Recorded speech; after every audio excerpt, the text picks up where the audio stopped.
scrappers and recyclers, investors, and all those who are interested in the fascinating world of scrap and recycling.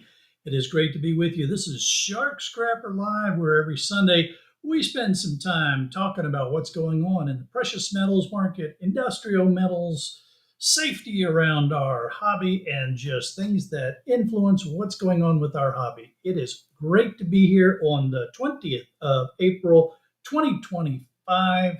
For those of you who so celebrate, Happy Easter.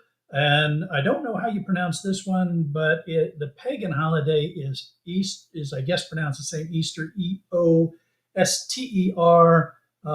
That celebrated. It's a pagan ritual that celebrated the spring equinox. Either holiday that you happen to celebrate, it's springtime and it's beautiful up here in the mountains. We've got flowers blooming, trees turning green. It's just gorgeous, unless you happen to be where the wildfires are going on, but that's an entirely different thing to talk about. Welcome to everybody who is in the chat. Scrapping Irish, JR Cat, great to have you here. Roger at CU Scrapping, Mike's Meltdown, welcome to the show. George Richardson, great to have you here. How do we say this one? KSG Kill TEC Shotgun. Okay. Nice to have you all here. Now, we'll start out by answering this question right up front. There's no more street scrapping going on for Shark Scrapper. Up here in the mountains of North Carolina, first of all, our streets are very narrow and windy, and so it's a safety hazard of biblical proportions.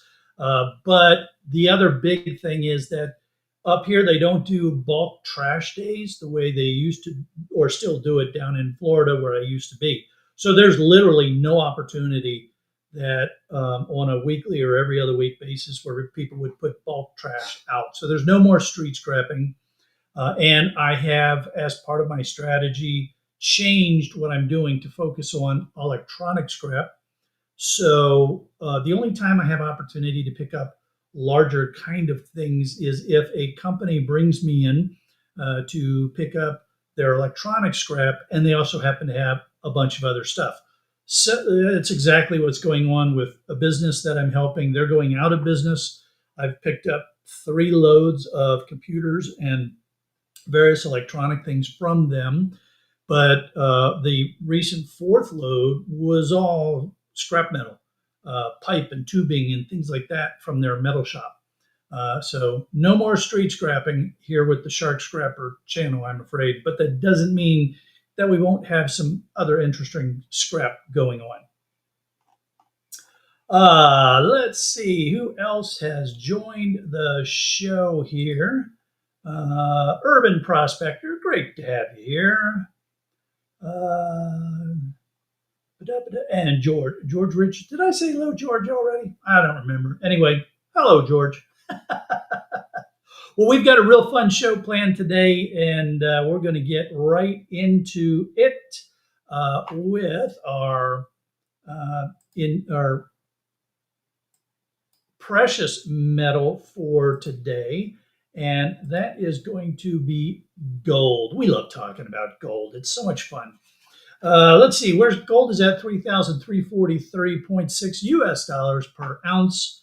Once again, we start out on the APMEX website. Please remember, I am not sponsored by APMEX. I get nothing from APMEX. I just like their charts. Having said that, though, if there's anybody from APMEX who's listening, then by all means, give me a holler. I'm happy to entertain the idea. APMEX is one of the many places like JM Bullion, where you can buy and sell your physical gold and silver. And I recommend that everybody have physical gold and silver as part of their portfolio.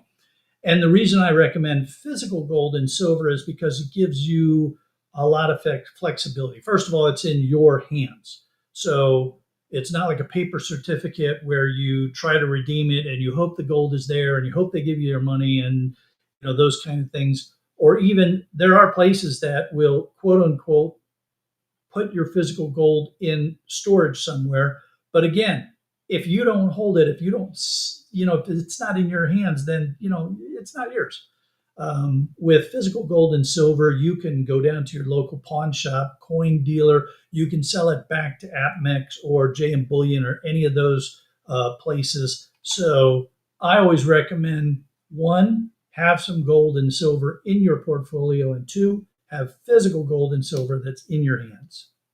Now then, 3,343.6 US dollars per ounce. Let's take a look at what's going on here. This is looking back at the last week, and we see that gold was kind of flat, but around midweek started climbing, and then we had this some dropping off. We had a real drop here before picking up again. What was this? What's this drop all about? Well, that's just people taking money off the table. That's what's going on there. You had investors who saw gold reach all-time highs, and they said, you know what, I think I'm going to take some cash, reduce my exposure a little bit, but take advantage of these high prices and sell off a bit. That's all that is. It'll climb back up again. So that's just folks taking some money on the table there. If we look at the month, we see that we're up 9.49%. We had, again, you get the flat periods, you get things climb, you get people take money out, and we climb up again. And this washes out what we were just looking at because it's, a whole month view, so it's a little bit smooth out there.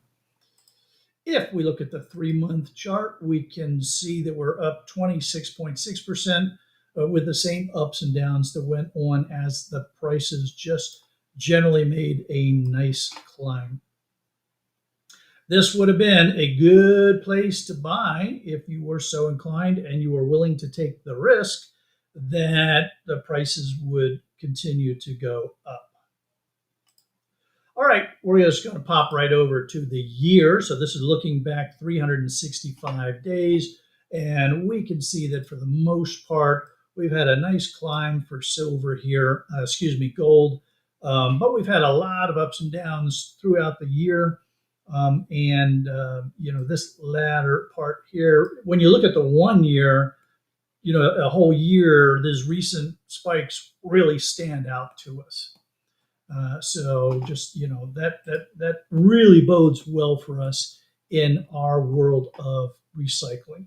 We'll take a look here at the trading economics charts for gold. Gold fell below 3,330 on Thursday as investors took profits. There you go for the bullion market.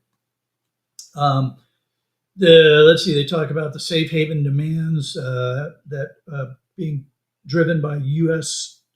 Trade policy uncertainties and the ever shifting tariff headlines. Whenever you get this kind of turmoil, there's ups and downs of what's going on, it just drives people to safe haven assets, and gold is, that number one safe haven assets, the asset that people like to get into. So gold is definitely a good place to be.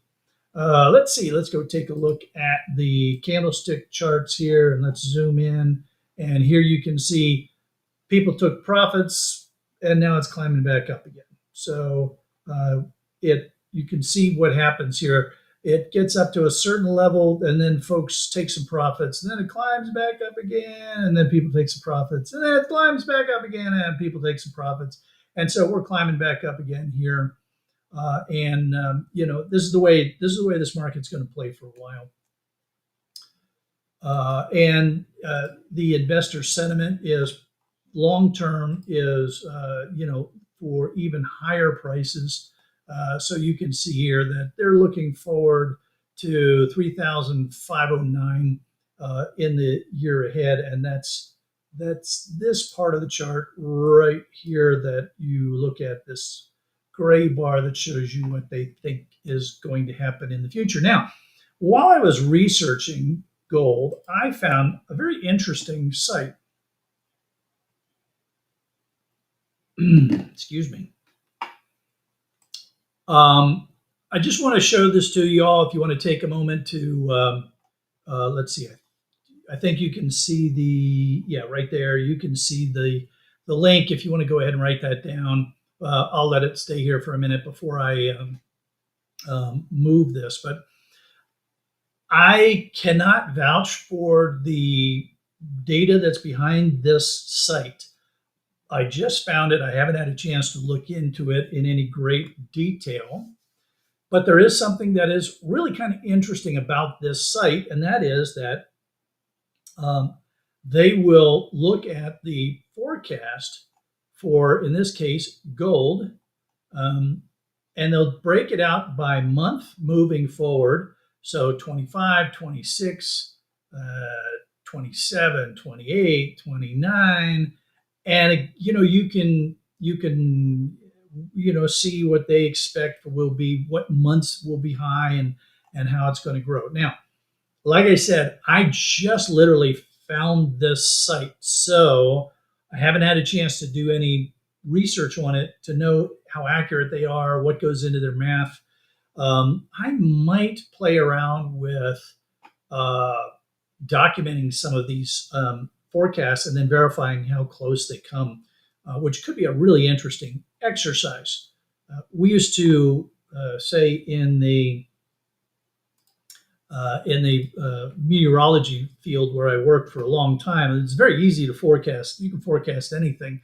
It's the verification that gets to be really difficult and where people tend to fall down a lot. So anybody can make a forecast on what's going to happen with the price of gold or the weather or anything else. But how accurate that forecast is going to be and how correct is an entirely different thing. So let's see. What do you all think about gold and what's going on with gold? Let's see here. I'm going back up in the comments here to see what is going on. Okay, here's where we left off. Folks saying hello to each other. Urban prospector is working in the rain. Oh, man. I don't know, sometimes it can be good to work in the rain, right? It's a little bit cooler, but it can be slippery, so be careful. Um, ba, ba, ba, ba, ba.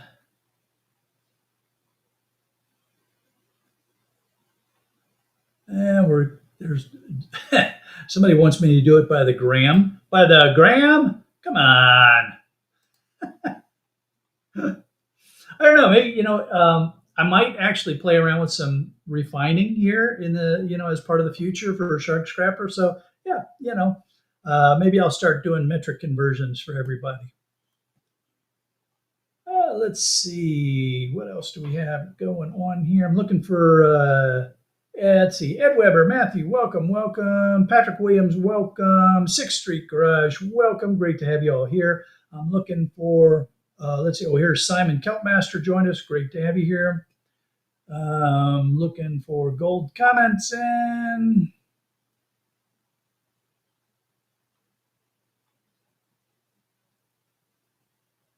Yeah, I don't see any comments here about from you all for gold. We'll see if anything pops up in a little while about gold. I tell you, I'm not buying any gold right now. I mean, gold's pretty expensive to buy. Although there's if you believe what they're forecasting for gold, then buy some gold because it's going to go up. But really pay close attention to your premiums because you're in that risky area. And I know this is one of these things where folks, that's probably the same comment that people made 5 years ago, 6 years ago, 10 years ago. It's like, well, gold is really high right now, so be careful when you buy it.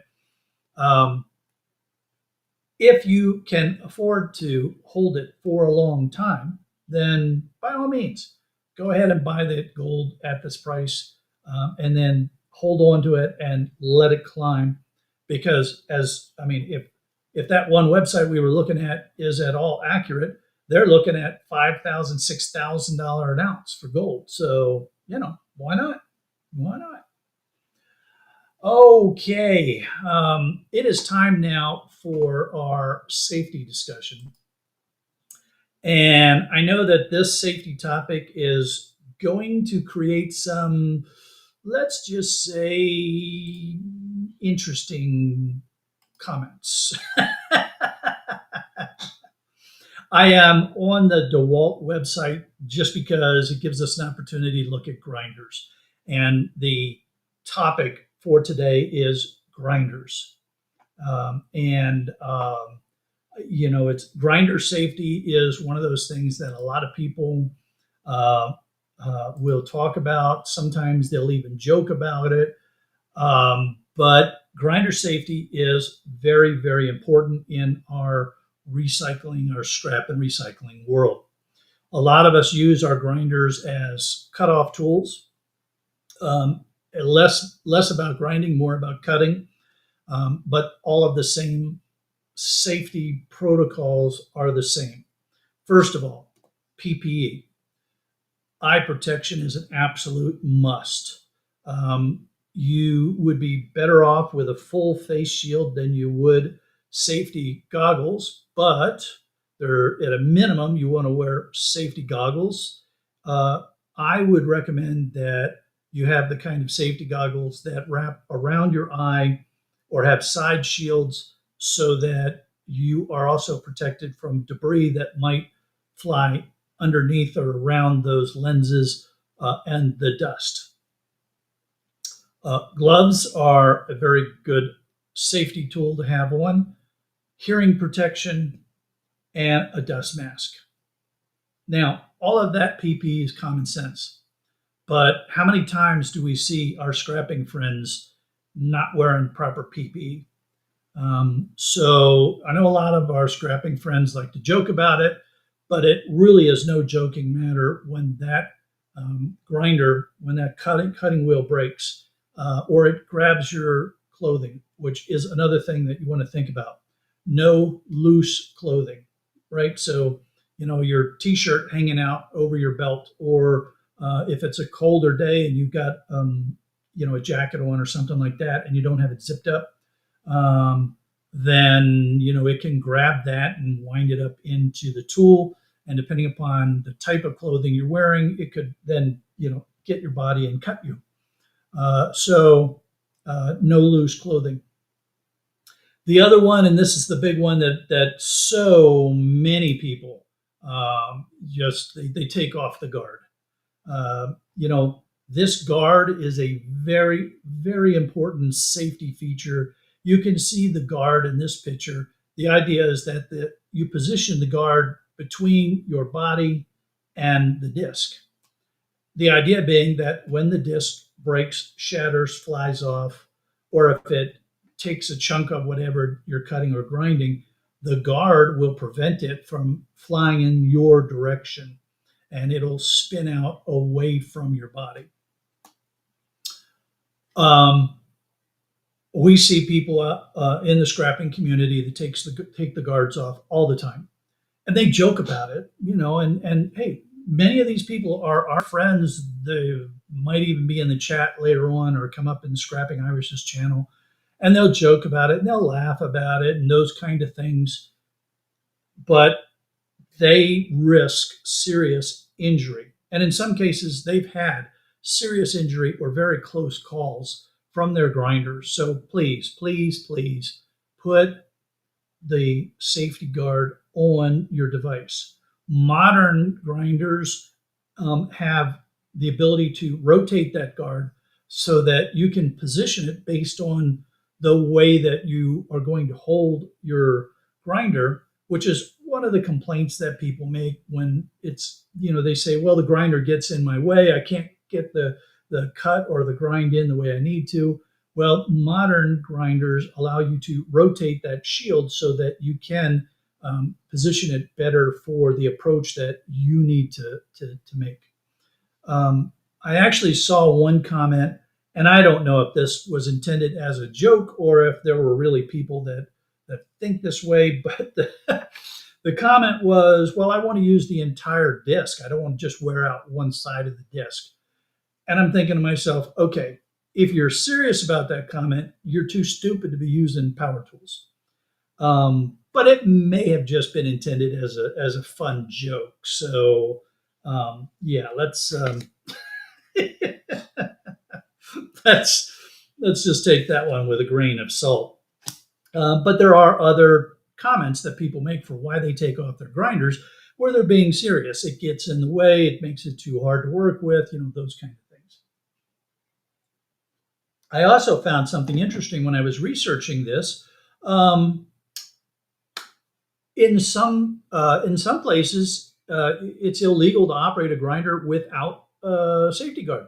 I didn't realize that some places had laws on this, and some countries won't even sell large grinders. In some countries, it's illegal to use like a 9-inch grinder, which I mean, I have one, and it's a beast, and I know I can understand why some places would want to restrict the use of a large grinder like that because I mean, I had to use it when I was down in Florida because I was getting very thick gauge steel from a cell phone tower repair company. I had to do a lot of very heavy duty cutting, and I wasn't ready to make the investment in an arc cutter or something of that nature. So the grinder was the right tool. But some places actually it's against the law, which I thought was really interesting. Um, so I see a comment here about respirator. Yeah, I did mention dust, but respirator absolutely. You want to think about the fact that um, you're kicking up a lot of dust, and at a minimum you want a dust mask one, but depending upon what you're cutting, respirator might be even the better way to go there. So um, it's important to think about all those aspects of your safety. Losing a finger, having a severe laceration, subsequent infections, losing an eye, all of those things will put you out of business either in the short term or for a long time, and none of them are worth the any perception of it's easier to do it a certain way. So please take care of your digits, and use the safety tools. Put on that guard. Wear your PPE. It's really really important. Um, the other thing is, if you have more than one person in your shop, think about the other people that are in your shop. If that blade breaks and pieces of it go flying all over the place, are there other people in the shop that could be in the danger zone to get hit by those fragments? So pay attention to other folks that are in the area if you're in a place with more than one of you. Let's see, comments on our safety and such. Let's see. Yeah, a fragging disc is no fun. Easy trip to the ER. Roger is saying that I put his welder's apron on when he's using the grinder. That's a really good idea. Really good idea there. And I might start doing that myself. I mean, I think that's a great idea, Roger. Let's see. Daniel Foire, welcome, welcome. I'm looking here. Yes, Mike, we were talking grinders. Oh my, yeah, Mike, you probably, I'm sure that you're not going to like anything that I said. You don't like anything I say anyway, but I'm sure that's going to be uh, the absolute uh, least of it.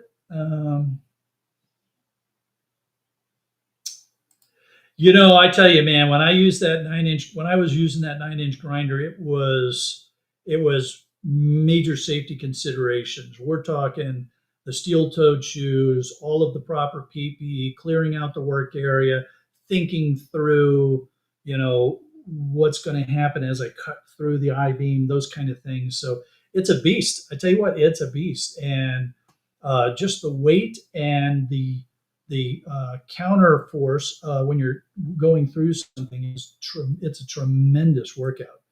So you got to be really careful with that bad boy. And for the most part, a 4 inch, a 4.5, 5 inch grinder. That's what the vast majority of us would need to use anyway. So having a big 9 inch grinder is just most people don't need it. It's not worth the risk. And I don't know that I'm going to use it at all up here now that I'm doing strictly electronic scrap. So it may not last up here. I saw a question up here in the chat somewhere where somebody was asking about that Macintosh that I had. Oh, here we are. Matthew's asking, did I have any offers on that old Mac? Yeah, it's sold very, very fast. Local collector was up here, called me the day that I put it up on Marketplace, and not called, but reached out to me the same day it went up on Marketplace, and the next day came out to take a look at it, and $200 and walked away with it. So yes, it's sold, and I feel so good about that because it's in the hands of a younger collector who is building their museum, and they were so excited about getting hold of it and being able to learn from it and have some fun with it. And they're looking to, they might, look for the same kind of other peripheral devices that went with it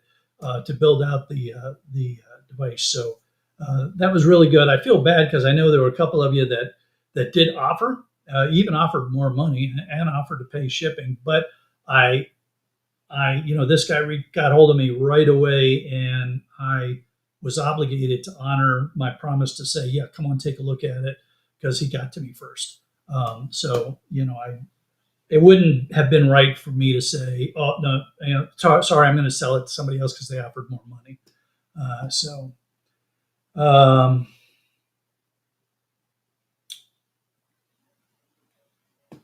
Okay.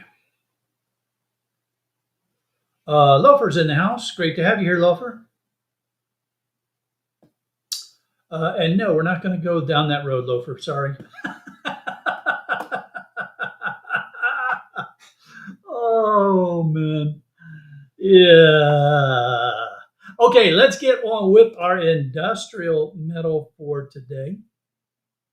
The industrial metal that we are going. Wait. You know what? Did I miss anything with grinder safety? Anybody? I didn't see anybody else. I didn't see anybody making any other comments about grinder safety. So I think we touched on all the important parts. So we're going to get right on to we're going to get right on to our industrial metal, but I'll look and see if any other safety comments come up.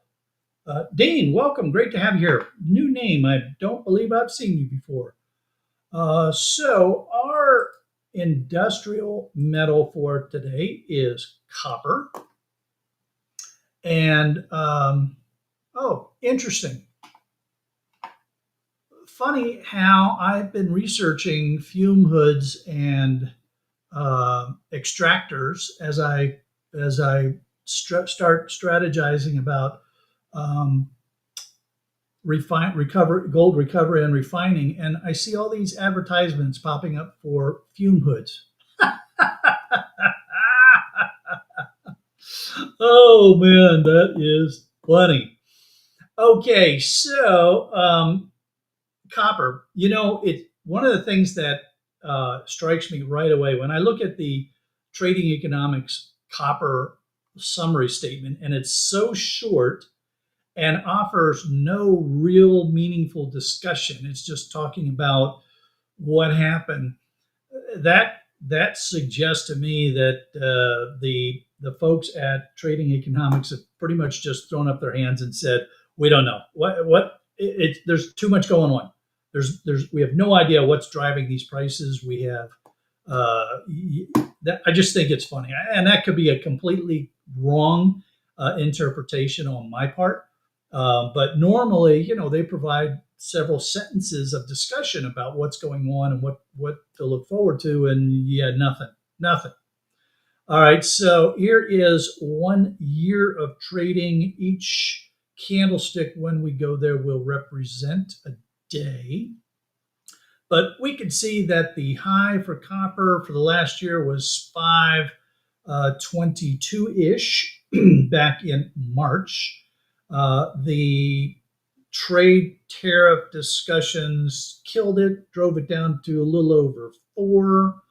And then various pauses and reconsiderations and, back and forth, and we're climbing back up again. And so we're up here in the 469-ish and then drop down again to 4.5. Let's go over to the candlesticks real quick. And let's take a look at from March 26th. So we had this big drop, and now we're climbing back up again.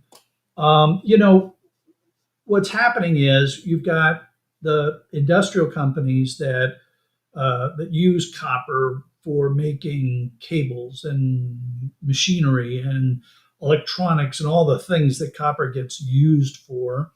And they're trying to decide, okay, what are the impacts of the tariffs? How much should we make? What's going to get shipped where? What can we charge for things? And so when you have that kind of instability going on, then the demand signals get somewhat confused and the markets can remain, well, confused. Ups, downs, ups, downs. And then you add to that the producer side. So the virgin copper, where they mine the ore, they're saying, all right, well, how much ore do we really need to mine? And I got some reports back this week from things that are going on in the Section 232 investigations for copper. You may recall in earlier live streams, I had talked about that the U.S. administration had initiated what's called a Section 232 investigation on copper. And so what they're doing is they're looking at the effect of imports as it relates to national security, in this case for copper.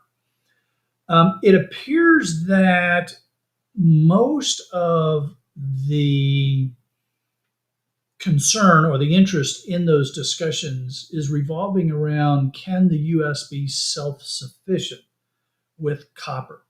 Can we mine enough copper? Can we smelt enough copper?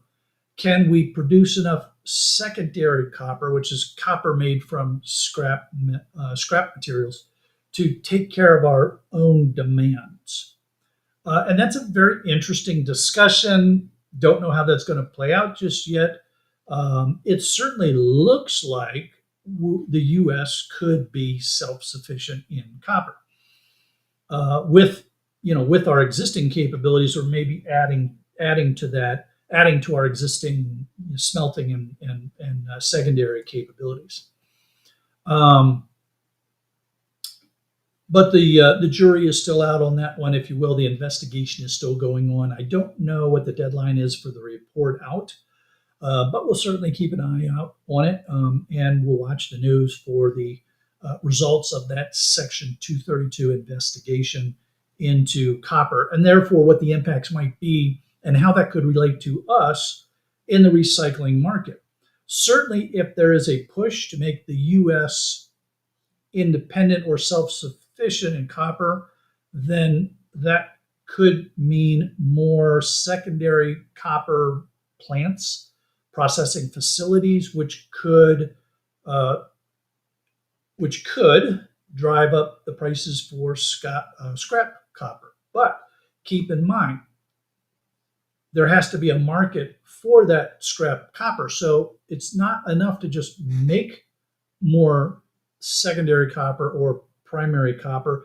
You have to have businesses and industries in your country, in this case, in the United States, to use that copper. so that there's a cycle of supply and demand. And that is going to be a very interesting question as this unfolds, because you've got the impact of all of the tariffs and those kind of things that may bring some industries back, may not. We still have a lot of infrastructure maintenance, much less growth that needs to go on. And we're not the only country out here, right? You've got China that's using a lot of copper. The EU uses a lot of copper. India uses a lot of copper. And depending upon what happens with tariffs, maybe those markets tend to take care of each other more, regardless of what's happening in the US. So there's a lot of interesting things that we're going to have to pay attention to as it relates to what happens to us as scrappers and recyclers. I think the bottom line for us is that things are probably okay. Copper will go through some ups and downs, but generally speaking, should continue to increase over the long haul because, well, copper is an industrial metal. We're going to continue to grow, so we need copper. Let's go ahead and see what our friends at Trading Economics think. We're going to go back to the line chart, and we're going to go to the forecast, and then I will draw your attention to the forecast portion of this chart right here, this gray line. So the folks at Trading Economics see copper going up over $5 a pound over the course of the next year. Let's see, what is their forecast saying here? Let's see, 4.71 by the end of this quarter, and then looking forward to 5.05 in the 12 months ahead. So, that could be. Now, let's do what? Here, let's do this too. Let's go back to this website here, and let's ask it. Let's ask it to look at copper. All right, so we see here, boy, look at all these fume hoods and extractors and separators.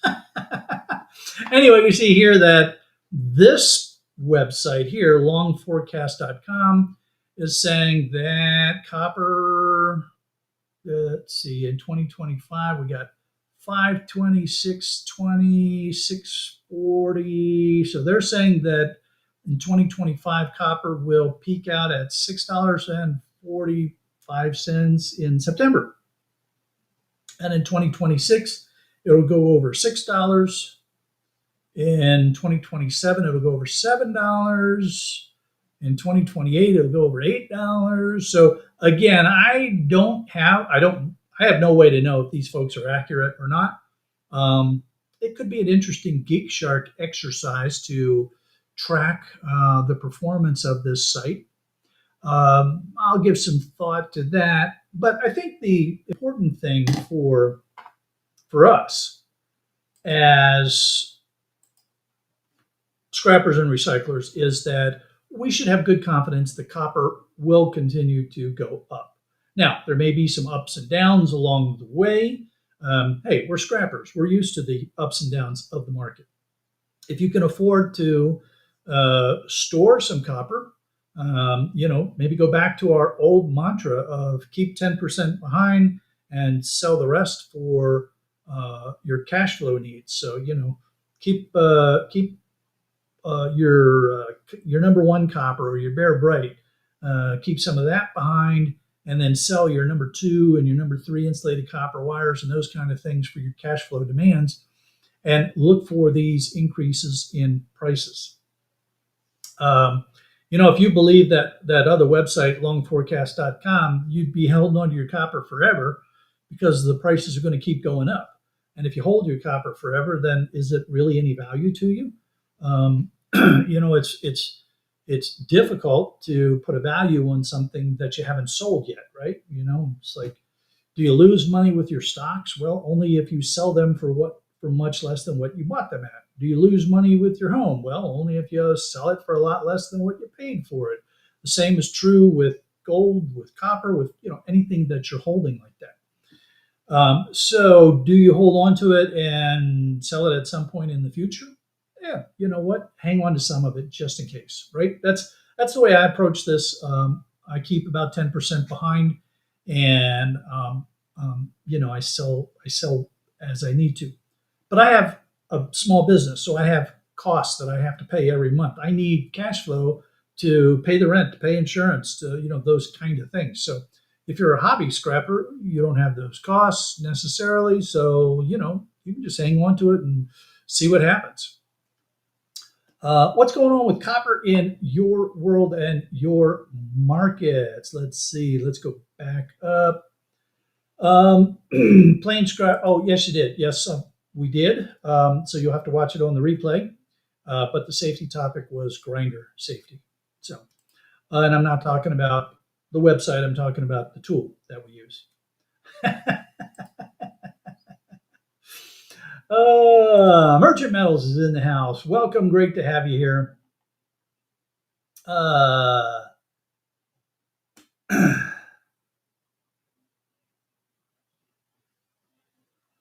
Let's see. Oh, where did this go? Oh, I want to see this. Let's see. I want to go back up. What did Dean say that prompted this one? Let's see. I want to go back. Okay, so here was Dean's. Here in Louisiana, if you bring anything copper, you have to wait a week to collect your money. Oh, okay. Dean, but they must have given you a receipt for the weight. You have to have some documentation of what, and I think that was the follow-up comment that was made down here by Urban Prospector. That you have to have had some receipt for the weight. Every state here in the U.S. is a little bit different in how they approach copper. So here with my yard, so North Carolina, when you bring in copper, they have to pay you with a check. So I drop off shred steel, they hand me cash, we go on. I bring in sheet aluminum, they give me cash, we go on. Now, because I'm running a small business, I usually tell them to do it as a check because I need the documentation for tax purposes and such. But copper, they have to give you a check for it here in North Carolina.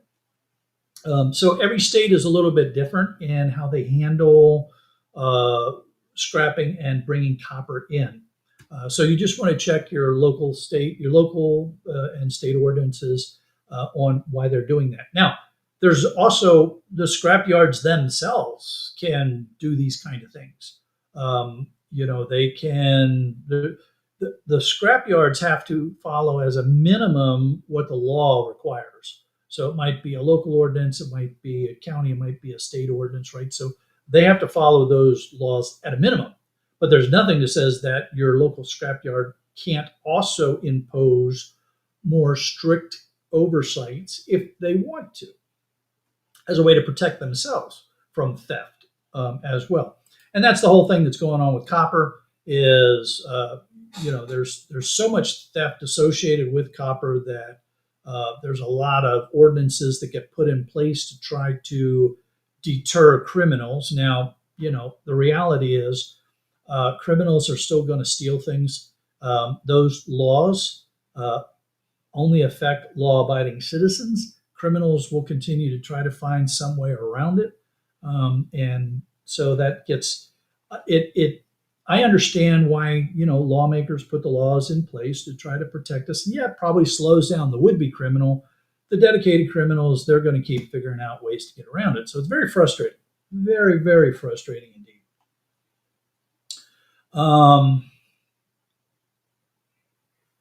Yeah, Roger's commenting on the same thing that, the various states have laws out there, for various things. Man, I don't even touch catalytic converters because they can be such a hot item from the perspective of the law. So you really got to watch out for that. And we did a few sessions, a few of our weekly things where we were looking at laws that certain states had in place.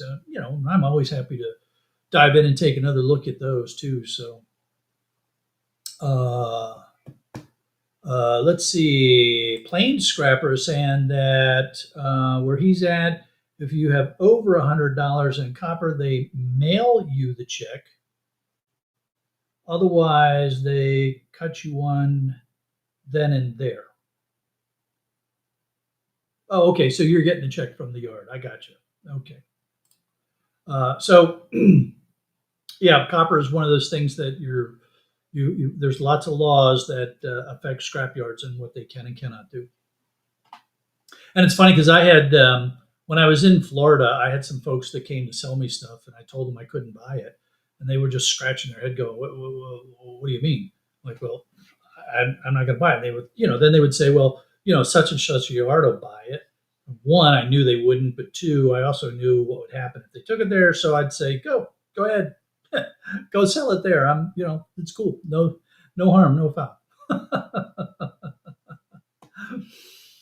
Oh man! All right. Well, good discussion on copper and what's going on with copper and the challenges with copper. So we will, we'll keep an eye out on things, and we'll see how it plays out. And I'll do my best to keep you informed as I learn about more issues with copper. All right. Now, I also got another phone call this week from a real good friend of mine and somebody that some of you may remember. We had some campaigns a while back on the Shark Scrapper channel for tagging sharks. Remember, one of the things about my channel, Shark Scrapper, is that I like to use a portion of the proceeds to support shark research. That became challenging when I came up here to North Carolina, and I've been busy looking for ways to do that because I'm always very careful to vet where I put the money. All of the money that folks had donated before I moved up here was in Shark Scrapper savings account, waiting for an opportunity to make a proper investment. And it's just been sitting there collecting tiny little bits of interest. The researcher that we had been working with at the University of Miami, Dr. Neil Hammerschlag, he reached out to me and let me know that you're right there, Neil Hammerschlag. He left the University of Miami. He started the Shark Research Foundation. And he contacted me this week to tell me that they were 100% up and running, and they were planning their summer shark tagging agenda. He is up in Canada. Some of you may recall that they had located a great white shark hotspot off the east coast of Canada. And so he left University of Miami, one, to get away from all the bureaucracy and overhead costs and stuff like that. But he really wanted to focus on great white sharks and that particular hotspot. But he does shark research all around the world. This is actually Dr. Hammerschlag. He's put a camera tag on a tiger shark. I got to tell you, that's not exactly something that I would do. I have gone out with Dr. Hammerschlag to tag sharks. I have swum with sharks. I have scuba dived with sharks. But to purposely go up and put something on a tiger shark in the open ocean, yeah, I'd have a real hard time with that. But here's the good news. They are ready to start accepting sponsors again for shark tagging. So we will adopt at least one shark this year. And we might be able to do two. I'm going to take a look at where we stand with the finances, but we are definitely going to adopt one shark. Those of you who are my patrons on my Patreon channel, you will get the opportunity to propose names and vote on names for the shark. However, I don't want everybody to quickly jump and go become members of my Patreon because I'm making some changes there. Um, Patreon and Vimeo have made some changes over the course of the last year that I'm not particularly pleased with. I am concerned about what's going on there. Plus, having moved up here to North Carolina and with all the challenges that we've had up here, I have not been able to take care of my patrons the way I promised I would when I started the Patreon part of Shark Scrapper. So my plan is to end the Shark Scrapper Patreon, and we will shift to a YouTube membership so that those of you that still want to be involved in the shark research side of things, or you still want to get your own videos or ask direct questions or those kind of things, I want to continue to provide you more meaningful access for that additional, for your donations and your support. And I think I can do that better now through the YouTube membership program than I can through Vimeo and Patreon. So if you are currently a patron, I urge you to please go in and turn off your donations. I'll be watching it, and I'm going to look for the donations to stop and go to zero, and then I will cut off I will terminate the Patreon program. I don't want to do that until after all of you have turned off your credit cards, because I don't know what happens if I shut down my Patreon page and you're still, your credit card is still paying something every month.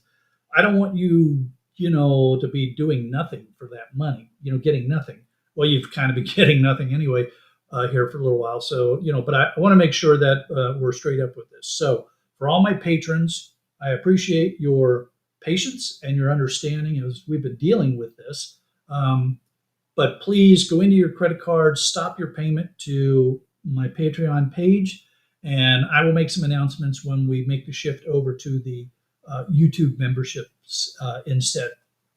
And please let me know if you have some suggestions for what I can do to make that something meaningful for all of you.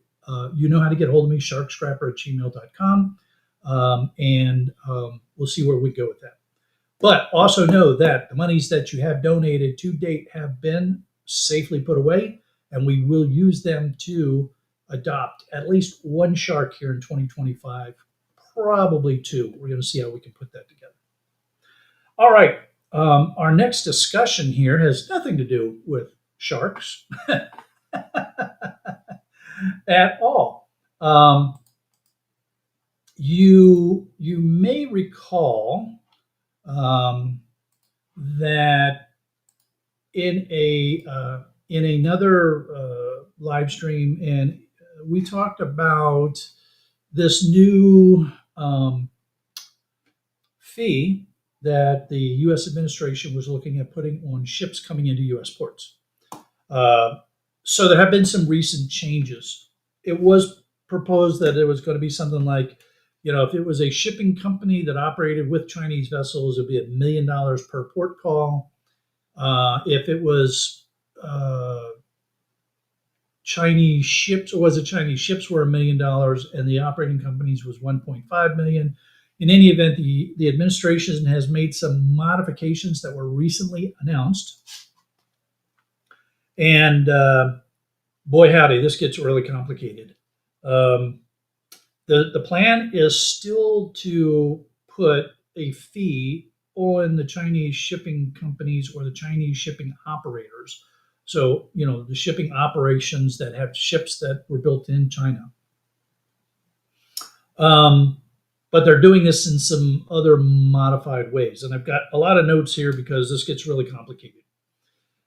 So first of all, in order to compare, the non-Chinese ship owners and operators will, and this will take effect in October, at least so far, that's what they're saying.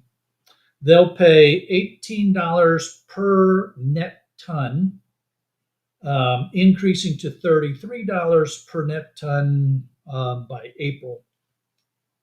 So going forward, or as the larger of these two options, or they'll pay $120 per container, which will increase to $250 per container.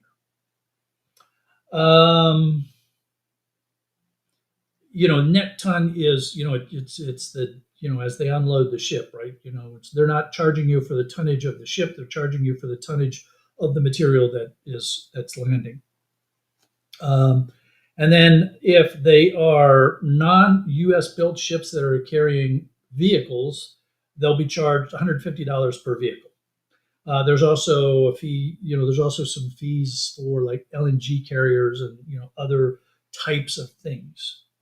The fees will be applied once for each voyage, up to 6 times. Now, if you are an operator that has Chinese ships, but you agree to purchase and you place an order for a US built ship, well, then you can get a suspension, or maybe it's a refund. It's a little bit unclear, as long as the ship that you buy is equal to or greater than the tonnage of the ship that was Chinese built. And then they have exemptions, of course. So an empty bulk container ship, the kind of ships that haul grain and soybeans and stuff, they will not pay the port call fee if they arrive empty to get loaded up with wheat, soybeans, that kind of stuff to take overseas somewhere. Smaller container ships, those operating on the Great Lakes and the Caribbean and U.S. territories, and then something about local routes are under 2,000 miles. Now, the Chinese operators, so Chinese operating companies and that own Chinese ships, or their Chinese operating companies, they will pay $50 per net ton. That will go up $30 a ton for the next 3 years. Or $120 per container, which increases to $250 per container. So I thought it was interesting. I found a site where they did the math on a typical large container ship, Chinese container ship. At 60,000 net tons, they could pay $8.4 million. Wow. And then there was something about a 100% tariff on ship-to-shore cranes, but I couldn't tell if that was the operation or, if the crane was made in China. That one got a little confusing, so I wasn't really quite sure what to make of that. Now,